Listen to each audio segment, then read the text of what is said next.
guys, what's going on? It's Ash here coming at you today in Raid Shadow Legends. Hopefully this video finds you all doing well. Welcome to the channel. Today we're going to take a look at one of the 4 starting champions. I've done this with Coldheart, with Kale, with War Maiden, and with Apothecary. I'll include all those video links for you guys in the description below if you want to check them out. But basically it entails taking a very accessible rare champion, put them in some of my best end game gear, kind of rebuilding them since how I did when, you know, early game when I got these champions, right, initially, and just trying them out, see if they are really end game viable and what type of damage and just all around versatility and utility you can expect from all of these champions in the game. So today we're going to pick Athel to do this with. Now Athel is a champion who, I'll admit it guys, my least favorite of the starting 4 champions before today's video. But man, I'm starting to talk myself into her a little bit using the build that I've been using in today's video. She's putting out some insane damage, and a few of you guys actually commented on my damage, the highest rare multipliers based on skills, and Athel, I believe, was in the top 5 of all rare champions on her Divine Blades ability. So really quick, running down her skills, it's a 3-hitter on her A1. It makes her viable for Fire Knight, albeit not Fire Knight's 20 necessarily because of the negative affinity matchup, Magic versus Force, but you can definitely get by all the way to Fire Knight 19 with Athel having that 3-hitter with the Weaken on the A1. I found Weaken to be very helpful too. If most teams just run a defense down champion, most every player has a defense down on all of their dungeon teams, but having a Weaken champion in addition to that really helps out in terms of overall damage output from your other nukers on your team as well. Divine Blades, as we mentioned, really hard-hitting ability on a 3-turn cooldown, attacks all enemies, has an extra 15% chance of inflicting a critical hit. For that reason, I did build out my Athel with not 100% crit rate. It's also not 85%. I think I have it a little bit less, which in a perfect world would be higher. In Higher Blessing, it's a granted extra turn ability on a 4-turn cooldown, and increase attack and increase defense on herself if her HP is less than 50%. Her aura is HP like all the other starting champions in all battles by 15%. In terms of Masteries, I did switch them around a little bit here, guys. If I can move my chair. What way should I move? This way. All right. I went with Helm Smasher, is what I'm trying to say here, guys. So on the offensive tree, it's kind of an unorthodox decisions here on the offensive tree, but I went to really optimize for dungeons and a little bit for arena too. I'm gonna try her out in arena as kind of my main nuker. Again, puts out a lot of damage on that that A2 there. So Helm Smasher, I wanted her to be ignoring as much defense as I possibly could, so I made the sacrifice from War Master, made the sacrifice on Flawless Execution, and just went Helm Smasher. I also have her in Savage gear. I don't need support tree. I'm not dying to have incredibly high accuracy on her. Instead, I went with the Retribution and the Delay Death Masteries on her, okay? So that's how I have her built out Masteries-wise. You can see accuracy pretty low, getting most of that from the Great Hall, but believe it or not, she's still landing her Weaken in level 20 dungeons rather consistently. This accuracy is not going to get you by in Clan Boss at 123 or in Arena, so just, you know, note that. So let's go ahead over the gear real quickly here, guys. I have her in Savage and Crit Damage right now. I wanted to build her out. She has pretty low base attack at 1189. She has pretty high base speed for a rare at 104. So I wanted to make sure I built her out fast, and I wanted to push that attack as high as I possibly could, knowing that the multipliers are pretty low on her base attack. Or the scaling, I should say, is pretty low on her base attack. So this is the best I could do here. I wanted to build her out with crit damage gauntlets. That was a must, right? So crit damage both in the artifact set, but also in the substat. So I wanted to have 6-star crit damage gauntlets on her, and then I have the 15% extra crit chance on the Divine Blades as is, and then I just wanted to find crit damage on Savage gear, or crit rate, excuse me, on Savage gear wherever I could find it. So you can see, you know, crit rate, crit rate, crit rate, More crit rate everywhere. I also got high attack rolls on the gear that I put her in. Again, try 18% and 19%, really solid to have on my weapon and on my helmet, kind of starting things out here. Because again, I really wanted to push that attack as close to 4,000 as I possibly could.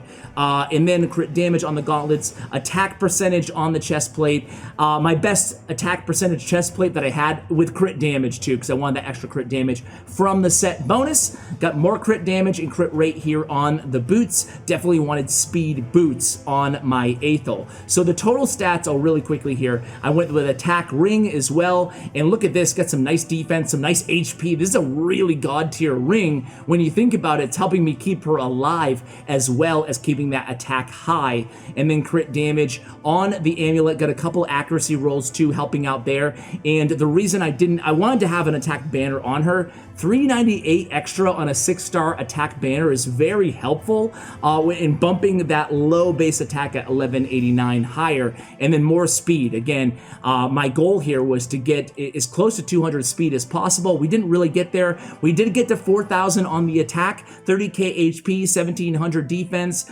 Again, 187 on the speed, 74 and 256. 256 is a high number for crit damage on an Athel. 74, again, we wish it could be a little bit higher, but we do have that 15% extra on the Divine Blades. That's how I have her built out, guys. Let's go ahead and use her now.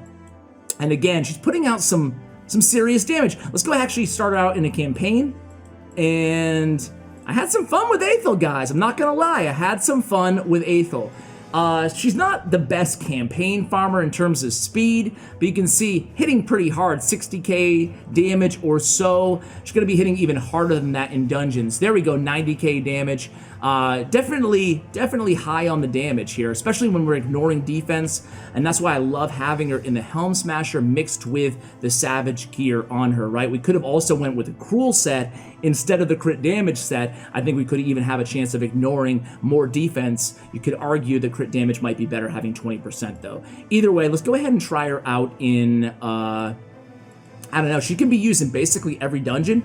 I'll show you in Dragon's Lair. I decided to make teams today that, you know, really spotlight her, and having very free-to-play friendly teams. I think that Scylla the Drakes I think it's safe to say she's free-to-play friendly, right? I mean, everybody who plays this game enough to get the final daily login reward will get her. So I'm using her on a lot of my teams. I love her. I love her for crowd control. And then we have Apothecary in lead. I like his defensive aura. I like his speed. We have Athel, we have Coldheart, we have War Maiden, who's one of the most accessible champions in the entire game, as you can farm her in campaign. This is not going to be the fastest team in the world, but it's going to be a reliable team. And the reason I love having Scylla the Drakes on this team is, again, she's very accessible for a legendary champion. And if somebody dies, sometimes, hey, my Coldheart might die. My Athel might die in this composition, depending on RNG, but she'll always just pick them up and it's no big deal, right? So it's consistent, meaning that I can have 100% success rate on these runs when I have her in there kind of picking up the rest of the teammates. So there we go, 50, 60k. She's hitting on this AoE attack. You can see this first round didn't go super fast. The good news about this team with Coldheart in there, we'll move a little bit slower on these first two waves. Of course, Athel will be doing the most of my damage here on these waves, but then when we get to the dragon, Coldheart's going to be able to help us out with the Heartseeker, which she just used there. So again, you know, not too bad. We'll get to the dragon in about a minute time. And there we go, we lost Athel. I said that might happen, but no big deal. She'll be picked right back up. And that's the beauty of having a character with the revival on your team too, is you don't have to worry. If I didn't have Scylla of the Drakes on my team, I would have to go with somebody a little bit more support, like a miscreated monster or another healer support type, so we don't lose our champions before they're dying, or someone else who can revive, right? So there we go. Let's see. Don't have the decreased defense. War Maiden, pick up the pace there, War Maiden. War Maiden, I have to actually build out. This run could be so much faster if I had her a little bit faster. She needs to be landing those decreased defense a lot faster, right? So finally, we get the decreased defense, and that will help out with the wave times as well. But this will be about a 2-minute run, I think. And there she goes. She's hitting for, you know, that was her 3 here. That was her A1 there. She was hitting for, what, 20k 3 times? Not too bad, right? Not too bad. So let's see. 151 right now. I'm anxious to show you guys her in the arena as well, just to see how much damage she can put out there. That was kind of a weak hit there from Coldheart. But we get the extra turn after the A3, goes into the A1, And then what is my clan talking about right now? Trunda, who has an AoE stun, talking about some spider talk going on. So you can see that she's, you know, she did die on the second wave, to be fair. But at the same time, she's putting on, I think that when you see the total damage, you might be surprised. I don't think she's going to be able to out-damage Coldheart. And War Maiden actually, for those of you who missed it on, again, that multiplier ranking video, dude, War Maiden, #1 rare multiplier on her A3. So she puts out, look at that, not too bad, right? She puts out 1.1 million damage there, definitely serving as my main AoE nuker. And then Coldheart, most of her damage, 1.6 million, came from, again, against the dragon, those hard hits against the dragon at the end. So I like this team, very consistent. And for me, that's what I'm looking for. That's the #1 thing I'm looking for on any team in this game, right? No matter the dungeon, I just want to be consistent. I don't want to be losing at all because that would be very inefficient to my energy. So this team's pretty fun too. A little bit less free-to-play friendly, and Stag Knight being there, Royal Guard, as well as Miscreated Monster, but still no, you know, god tier legendaries or anything like that. So Ice Golem with Athel, let's try to pay a little bit closer attention this time to how hard she is hitting, right? So here she comes, boom, 70k, 60k across the board. You know, for a starting champion here in a level 20, and there she goes right again, guys. And I have her built fast again. Speed is going to be essential on our Athel here. 187, I think the speed is on her. Man, I would like to have that even faster if I could. I don't think I even have any speed glyphs on her. Actually, I'm pretty sure I don't. So we could probably push that to 200. She'll be putting out a lot of damage. And look at, I mean, not even enough time for the reflect to get up on the opponents. Nice and solid here. And again, 20k, 30k, 20k, putting out 60 to 80k on the A1 with a triple hitter. And there she is. I think, again, at the end of this attack, you guys will be surprised. With this team, we're putting out so much damage so consistently. You just got to be careful against the Ice Golem, right? Because he's going to be triggering and respawning these minions and attacking us so often. So here comes the shield up. That's why Miscreated Monster is so good in Ice Golem, right? Is because he can help mitigate that from the Ice Golem himself with those constant, just god tier shields. And again, ignoring defense, 25k per hit on her A1, super solid. Now this is where I think that, hey, maybe War Master would be better versus Helm Smasher. I'm gonna have to try out. Let me know if you guys have experimented with both on her, because I don't know, man, her A1, you could really, she's one of those champions. You could put Giant Slayer, you could put Helm Smasher, you could put Flawless Execution or War Master on your Athel. There's really no wrong answer there, in my opinion. But again, here it's going to be about a 2-minute Ice Golem run. Not too shabby, right? Given, again, we don't have, you know, the most god tier champions on my account on this comp by any means. But there we go, 148, not too bad. And again, she puts out 1.4 million damage, man. Athel, my girl, you're doing pretty well here. You're doing pretty well. I'm actually going to sell that. Let's go ahead and move on and check her out in, again, Fire Knight, I'm not going to show you today with her. I will show you spiders. I have her kind of built out in a nuking comp here. Just going to nuke down the spider on auto as fast as we can. That's the name of the game here. Miscreated Monster. And the idea here is with a Coldheart, with a Royal Guard, and with an Athel, none of these spiderlings are going to be staying alive, right, to do much damage. And with the shield there from Miscreated Monster, the spider's going to be targeting Coldheart because she has the lowest HP of my 5 champions here. But we're going to be killing those spiders pretty consistently because 3 super heavy nukers and Stag Knight helping us out with the AoE decreased defense as well, right? So there will be a point in this match after, I think, yeah, after we kind of burn our A3s and our A2s, our big abilities on all these champions, that we will take some targeting, some damage from these spiderlings here, but it's okay. It's going to be nothing for the shield of Miscreated Monster. And the same thing here. They're not going to kill my Coldheart. No way. No way. You can't get through the shields.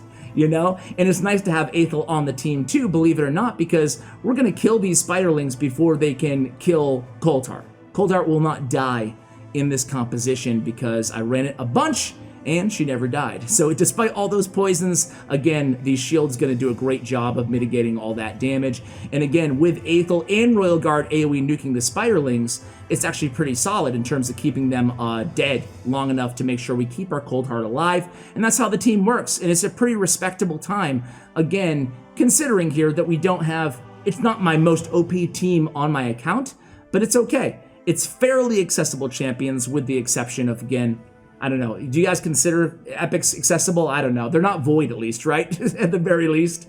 But, you know, be a 2-minute run is what you can expect without any deaths with 100% consistency. Miscreated monster has a shield as his next ability, by the way. There it goes.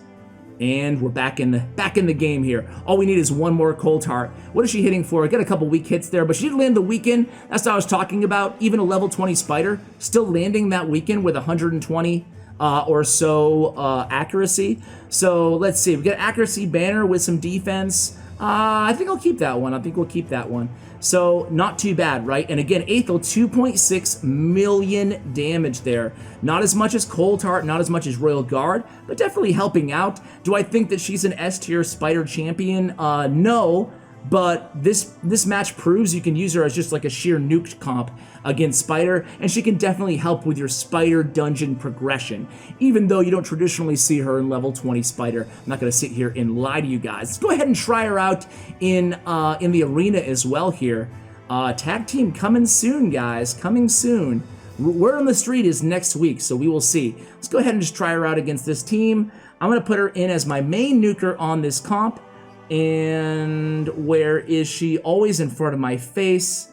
And I can, yeah, right in front of my face. Come on, come on. So we'll see how she does here.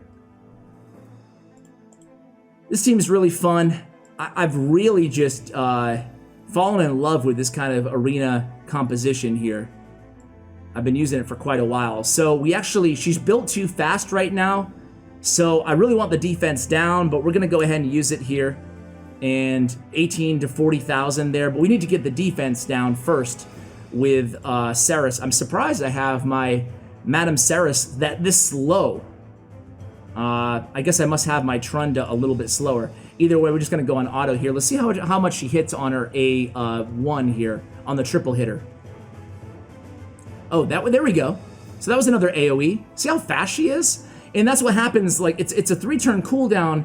But when she goes into the A3, it grants that extra turn, and that's why it seems like she's doing them practically back-to-back on the A2. And that's really the thing I didn't really fully appreciate on Athel, guys, to be fair, right? Let's go ahead and pick another team here. Maybe a more difficult team. How about this team? This seems a little bit more difficult. Let's go after it here, guys. So, again, starting out with a speed.